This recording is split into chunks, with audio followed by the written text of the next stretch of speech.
যে 7 ধরনের মেয়েকে বিয়ে করা উচিত। নাম্বার 1, জ্ঞানী। যে মেয়ে জ্ঞানী তাকে বিয়ে করা উচিত, কারণ জ্ঞানী মেয়ে সবকিছুই বোঝে। একটা কথা মনে রাখবেন, আপনি পৃথিবীর যত বড় লোকই হোক না কেন, আপনি যত বড় শিল্পপতি হন না কেন, আপনার ঘরে যদি শান্তি না থাকে তাহলে পৃথিবীর কোথাও কিন্তু আপনি শান্তি খুঁজে পাবেন না। সেজন্য একটা জ্ঞানী মেয়েকে বিয়ে করা উচিত, যে আপনাকে বুঝবে, যে আপনাকে বোঝাবে, যে সংসারটা অনেক সুন্দরভাবে সঞ্চালন করবে, সংসারটা অনেক সুন্দরভাবে মানিয়ে নিবে, যে সংসারটা অনেক সুন্দরভাবে পরিচালনা করতে পারবে। সেজন্য একজন জ্ঞানী মেয়েকে বিয়ে করা উচিত। নাম্বার 2, যে মেয়ে সালাত মিস করে না তাকে বিয়ে করা উচিত। যে মেয়ে সালাত মিস করে না সে অবশ্যই আল্লাহ রাব্বুল আলামিনকে ভয় পায়, আর যে আল্লাহকে ভয় পায় না সে পৃথিবীর সবকিছু করতে পারে।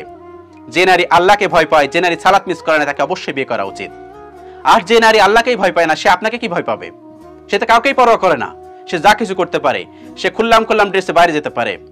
আর যে সালাত মিস করে না সে পরিপূর্ণ এবং সহির সাথে জীবনযাপন করতে পারে, সে অনেক সুন্দরভাবে জীবন পরিচালনা করবে আপনাদের, এবং সবাই যেন সুন্দরভাবে থাকে সেই চেষ্টাই করবে, কারণ সে আল্লাহকে ভালোবাসে, আল্লাহকে মানে, তিনি জানেন একজন রব আছেন।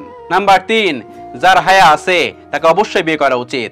যার হায়া নেই তাকে কখনোই বিয়ে করবেন না, কারণ সে হচ্ছে নির্লজ্জ। নাম্বার 4, যার কোনো ছেলে বন্ধু নেই তাকে বিয়ে করা উচিত। আজকে আমাদের সমাজে অনেক মানুষ দেখা যায়, অনেক নারী দেখা যায় যাদের অনেক ছেলে বন্ধু আছে।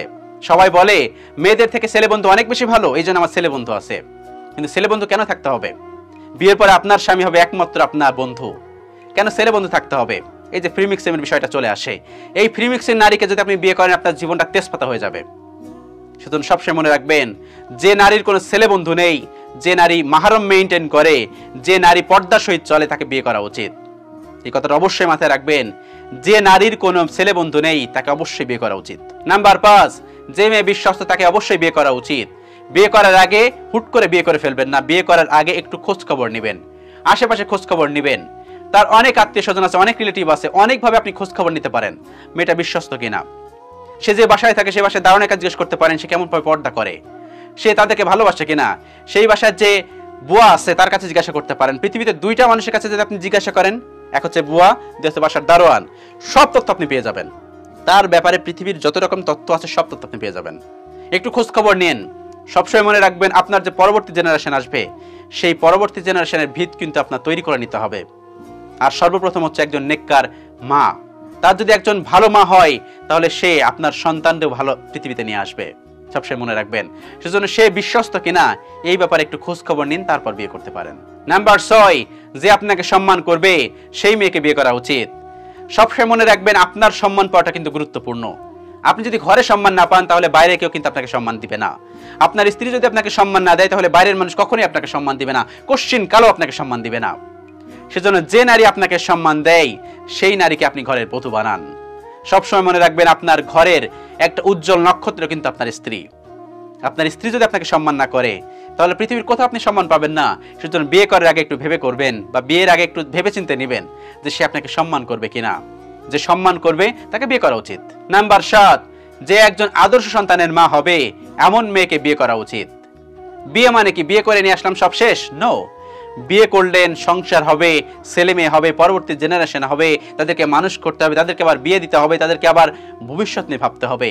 এটাই হচ্ছে পরিবার, এটাই হচ্ছে সমাজ, এটাই হচ্ছে সংসার। তো যে মেয়ে আপনার একটা ভালো সুসন্তান নিয়ে আসতে পারে তাকে অবশ্যই আপনি বিয়ে করতে পারেন। আর বিয়ে করার আগে একটা কথা মাথায় রাখবেন, মেয়ে দেখতে গেলে অবশ্যই মেয়ের মাকে দেখবেন, এবং ছেলে দেখতে গেলে অবশ্যই ছেলের বাবাকে দেখবেন, কারণ জিনগত সমস্যা অবশ্যই থাকতে পারে। হ্যাঁ, 2-1জন ব্যতিক্রম হবে, স্বাভাবিক বিষয়, কিন্তু জিনগত সমস্যা অবশ্যই থাকবে।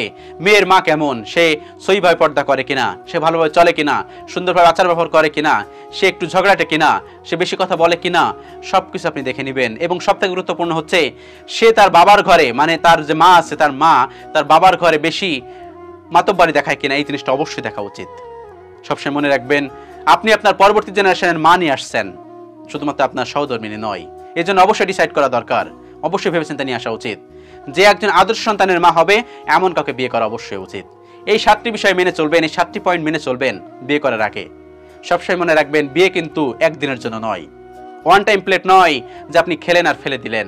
নো, প্লাস্টিকের কোনো জিনিস নয় একদিন খাইলেন আপনি ফেলে দিলেন। এটা কিন্তু লাইফ টাইমের জন্য। অবশ্যই ভেবেচিন্তে নেবেন। আপনার জীবন সুন্দর হোক এবং মহান রব্বুল আলামিন আমাদের সবাইকে বোঝার তৌফিক দান করুক। আমিন।